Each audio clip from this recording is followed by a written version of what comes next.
Charlotte, jeg kan forstå, at du er med i Foredrag Net. Hvorfor har du valgt det? Det har jeg valgt, fordi det er en meget spændende gruppe af foredragsholdere, der alle sammen brænder for det, som de taler om. Det er ildsjæle, der hver især har en meget speciel mission.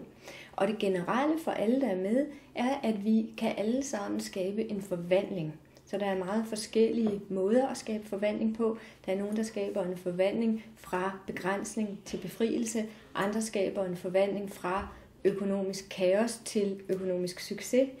Og den forvandling, som jeg er specielt god til at skabe, det er fra sygdom til sundhed.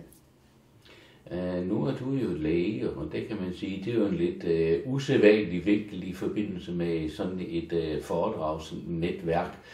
Hvordan kommer du ind der? Hvordan hænger det sammen med de andre ting?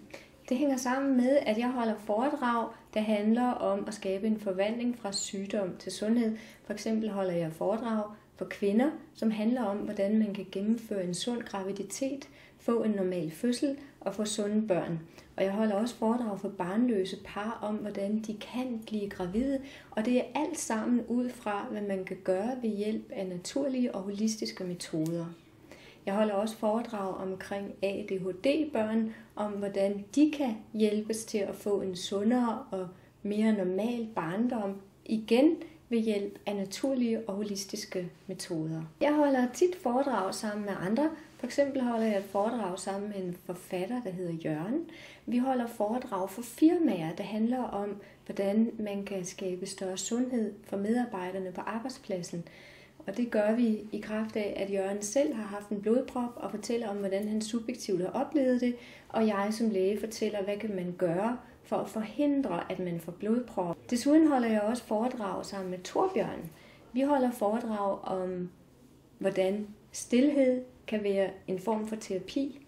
Og Torbjørn har netop rejst meget i de stille egne af verden og kender den stilhed, der kan være i de nordlige dele af Skandinavien og specielt Norge, de nordlige dele af Norge oppe i Polarcirklen.